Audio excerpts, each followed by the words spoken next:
under low angle illumination, you may be able to tell what it is. I can't tell. A possibility of many things. He's saying this is insect versus crustacean, or something like a marine arthropod like a horseshoe crab.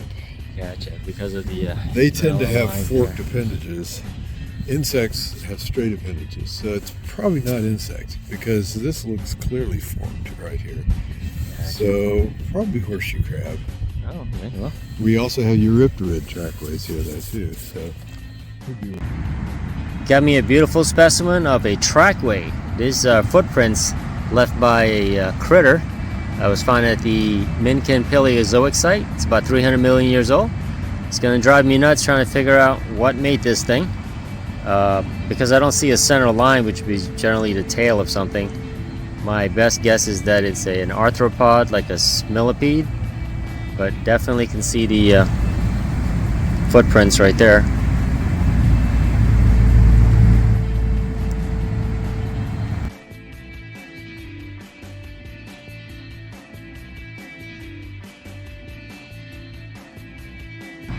Check it out. This is a trace fossil of insect burrows. Could be also larvae. There's some intersecting ones right there. You can see some of the openings for the ones that are broken. Pretty cool stuff. Found at the Minkin Paleozoic site, about 300 million years old.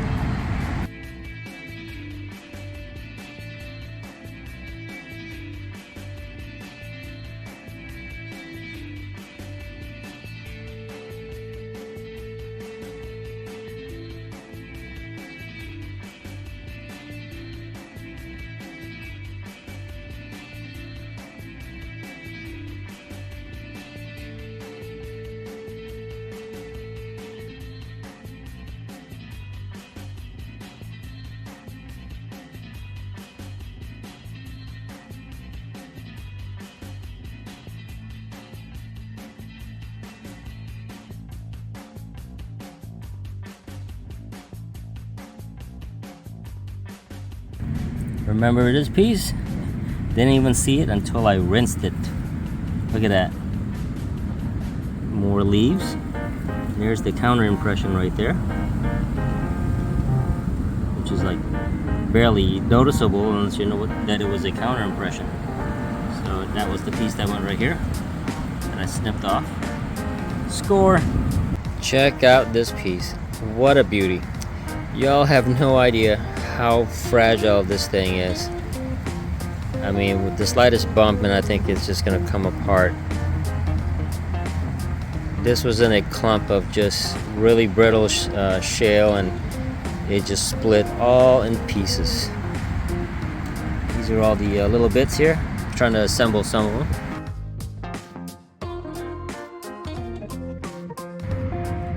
Got this guy all rinsed off here. There's also baby fern, I think, in the back.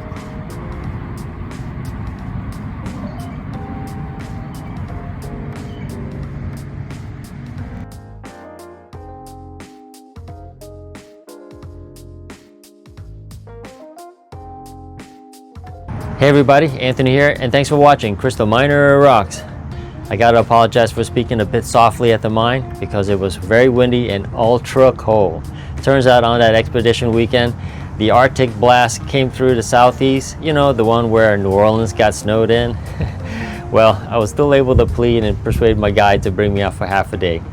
The Stephen C. Minkin Paleozoic footprint site is located in Walker County, Alabama. It's in the middle of nowhere, but it has global significance. One of the few places in the world that has well-preserved Pennsylvanian-era vertebrate footprint tracks and excellent plant fossils. It was the formerly known Union Chapel coal mine, so Googling any of these terms would bring up a lot of information on the web. It wasn't that long ago in 1999 when a student brought some fossils to a high school teacher, and that started the ball rolling on the discovery of these amazingly well-preserved fossils. The preservation effort was spearheaded by geologist and amateur paleontologist Stephen Minkin. Fortunately, a lot of resources and research have gone into the site. You'll find a tremendous amount of it there, as well as this one called the Atlas of Union Chapel.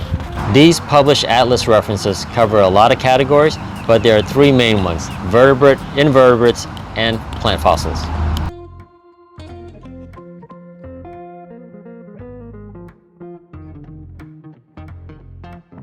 We're talking old, the Carboniferous period, and later part of that system, specifically the Pennsylvanian period, 300 to 320 million years ago.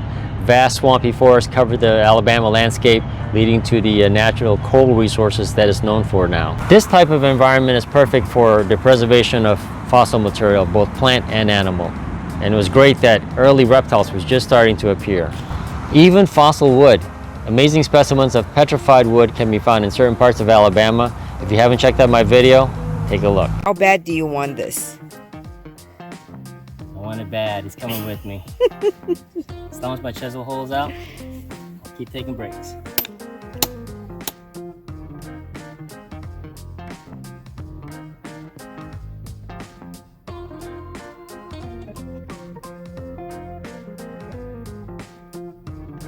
This site is accessible, but not exactly public. It is not a pay-to-dig site. Currently, it is owned by the Alabama Department of Conservation State Land Division. My best recommendation is to contact the Alabama Paleontological Society, that's where Prescott's from, and get in on one of their organized field trips to that site. I know they want to continue to promote this historic site for education and paleontological significance. I'm sure in the future, access will become a reality. When you do make it out there, it can be quite daunting to look at all that shale and sandstone and see all these impressions and lines, and it's like everything could be something.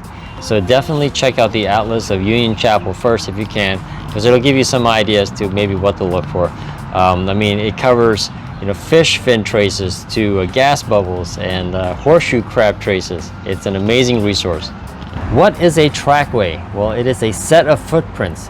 If you're a novice like me and you don't know the difference between an insect and a reptile footprint, look for the sequential tracks. That's the key. And good luck. I found 2 trackways on this trip. Oh, I can't believe it. The first one you saw in the intro, the millipede. The second one I'll let you see at the end of my video. All right, let's get to the mine. Coming up to the top, the Paleozoic. Hey everybody, Anthony here. Thanks for watching.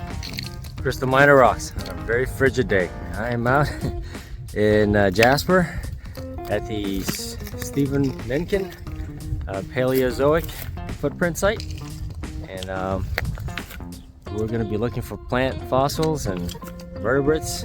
You never know what's going to come out. Switch the view here. We got lots of shale on the ground, and we were just walking by this kind of a shattered piece here, but you can clearly see the leaf pattern there of something. So we're going to be looking for stuff like that, as well as footprints of small vertebrates and amphibians or reptiles or whatever else might be here in this 24-degree day. Now let's get going. So Prescott was just saying these are invertebrate tracks, just burrow tracks along this shale here. Just moving along their merry way a long time ago. Alright, so these darker shades right here are definitely like plant material. Yeah, everything that's dark is pretty much all leaves and stems. So that should stick out when I start splitting some rock. Okay. Like, let's see if I can see one that's... Yeah, I see a little bit of the trilobite right there. That's a trilobite burrowing trace. Sometimes a little bit better. This one's obviously been sitting out for a long time, but this sandstone is really hard, so it weathers pretty well. I mean, it holds up to weathering pretty well. Okay, that's good. Yes. Finally see something that I can actually recognize. Look, I got some, I don't know, either dendrites or maybe an actual fern. Look at that. Well, they're not fossils. I touched them just to see how stable they were. And you can see they're smudging, so these are just dendrites, maybe from the moisture or mud dendrites, who knows. but they're not fossils. Darn it. Glacia. It's a seed This fern. is Prescott, by the way. It's a seed fern pollen organ, and there's a seed fern leaf right beside it. And the pollen, these would dangle from the branches like little tinkerbells, and the pollen would come out down here. They're usually kind of bell-shaped. This one's a little distorted and the end is missing on it there, but then some leaves, some stems, and more leaves. Oh, very nice. Something intact.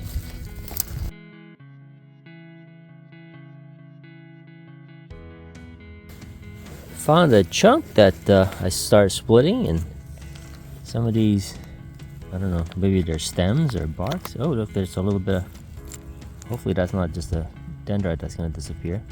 Maybe that's a fern there. Something keepable. Here's the other side of it. All right, I'm pretty happy with this one. So for sure, you know, a little bit of a leaf there, split on from the other side here. You get the angle right. So there's the leaf pattern, the negative of this guy. So pretty happy with this looking guy. Check it out. Just flip this apart. Look at that. Look at that negative of this guy. Came up from here. So fragile. You should still be able to see a little bit of the leaf pattern there. Look at that. So cool. This is the marine zone that's here. You can see little bits of shell and stuff like that. Occasionally, very occasionally, you can find brachiopods and trilobite cats and stuff like that. But marine stuff. yeah. So here's a big chunk of sandstone, and you're thinking that might be? This is a stem impression from an ancient horsetail-like plant called Calamites. And it's got these striations, and then there are these nodes, just like bamboo, going up and down the stem. And sometimes you see shoots coming out of there like that. This is a non-flowering plant that's related to horsetails. It really is a member of that family, and it's a non-flowering plant, very closely related to ferns. One of the three main types of plants around here. Would this be another kind of version of it? Like that's it? That's another version of it, probably, yeah. I think I see another node right there. Yeah. All right. Very characteristic part. Look what I just came across. This is a pretty clearly see the leaves. Here's the other half.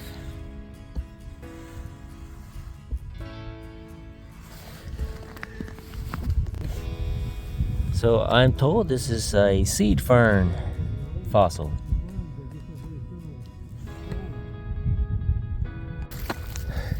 Check out this big field. He says it needs to be worked over a bit more with the excavator, make some better piles for people.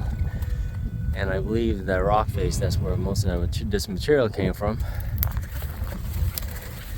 And I just found that seed fern, which he says is not a real fern, but it's a version of it or something. But I'm going back there to see if I can pick through some of the other palings around it. All right, here's this massive, giant, very heavy sandstone piece. I was trying to trim it down, so I'm just busting up, but these beautiful fossils just showing up. So I'm just gonna take it. That's really neat. It's gonna be a heavy walk back up to the top. I'm so glad I made that decision. This sucker was heavy, 35 pounds I weighed it. This beast, I huffed it back up to the car uphill, and boy was I glad. Turns out this whole piece was UV reactive orange in long wave.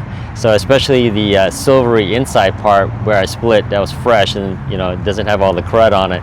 That part is bright orange. Take a look. Here's one large piece. It's got a bit of a metallic silver sheen to it.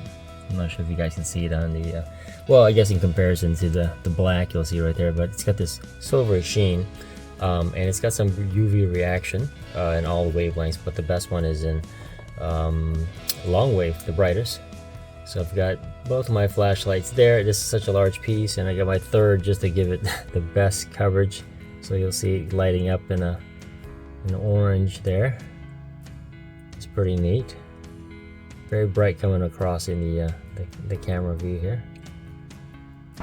Calcite is generally the primary mineral that's responsible for an orange color, but it could be a countless number of other ones. I did test it in muriatic acid. It did not react, so you know, maybe some other suggestions or possibilities could be like scheelite or sodalite, but someone's gonna have to do some testing to figure out what's included in these very old fossils to give it some UV reaction. Some of the shale is actually quite pretty. Lots of silvery shine on it. At first I thought it was mica, but I think it's actually quartz because I did a hardness test and it did scratch glass, even as the specimen crumbled a bit, but it's definitely got some hardness in there, probably quartz. Check out this surface fine. Pretty leaf. That's another little bitty one there. Oh, hey, I'm getting some luck finally. Oh, look. Anything else, maybe? Yeah. Walking this big field here. Little bits of fossils everywhere. Check out this surface fine.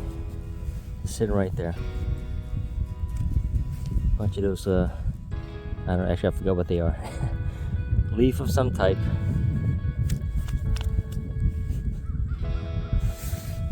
Scott's found a foot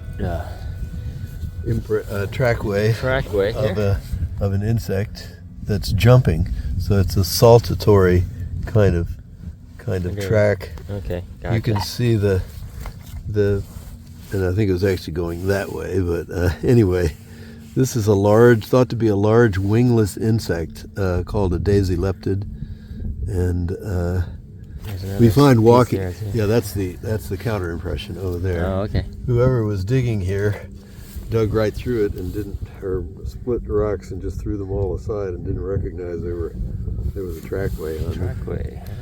At this point, I'm just smiling beyond belief. I can't believe that I found a footprint. I mean, on this trip, I was just hoping for a nice fossil leaf, and that was really my only expectation.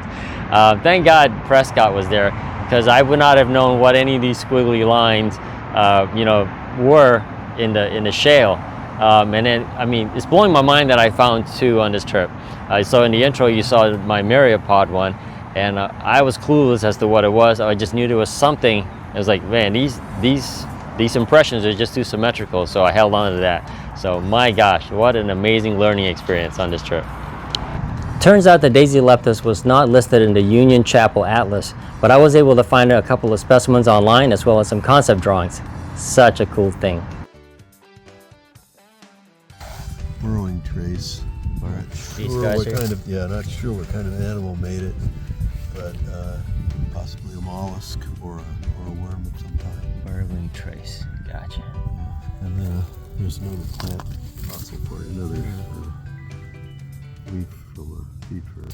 What's this guy called again? Okay, now those are rootlets or rhizomes from a root of one of the big lycopod trees.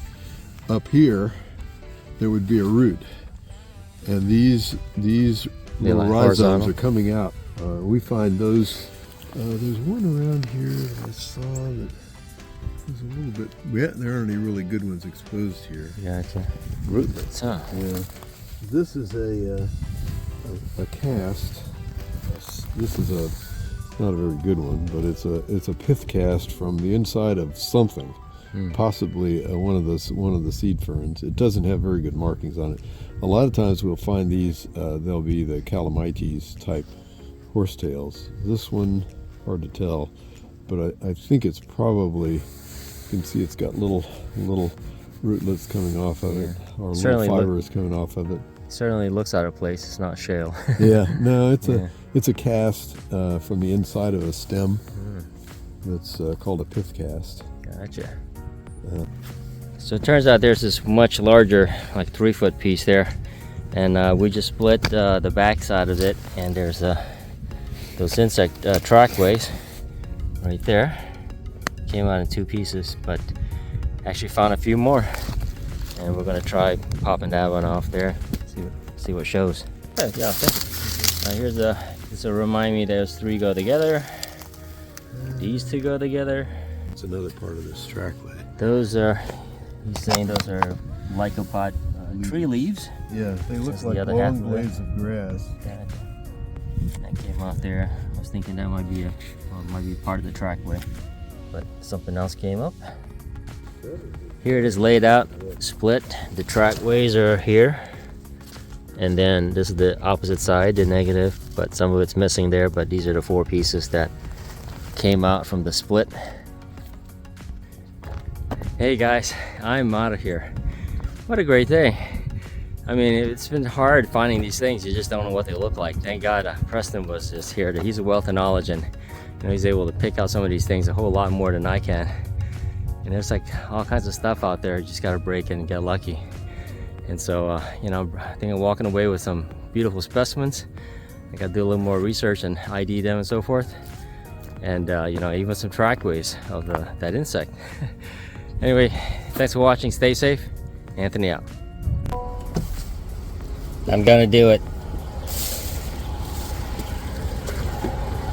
Hey, I'm holding real snow. My first snowball. I do recommend putting a protective coat on your fossil specimens. I tested a bunch of different sprays. I don't like the wet look. Those are actually gone already. So these are pretty much what's left. This was recommended by a friend. Worked out pretty good. This right here, these are all kind of matte finishes. So that's kind of the look I'm looking for. Very, very good.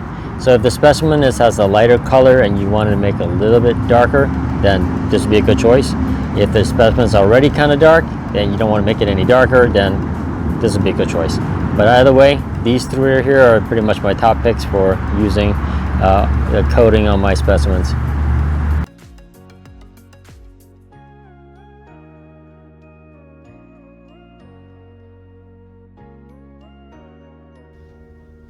I'd like to share a couple of things from what I've learned in trying to ID all these leaf components and parts. Very complex, a lot of new terms that I'm not familiar with, I've never seen.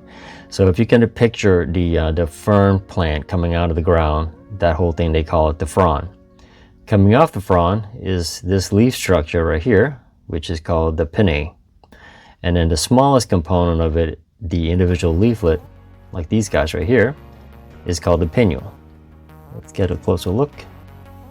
So that is the pinule, which I found a bunch of, and there are even variations of it as outlined in the atlas. So lots of fun, lots of frustration also just trying to figure out, what do I have here? Here's a close-up of a very, very defined pinule leaf fossil. Calamites refers to an extinct genus of tree-like plants relating to our modern-day horsetails. From what I understand, they can get pretty large, 50, 60 feet, so really giant structures, and they have these hollow, cavities inside their stems and, parts.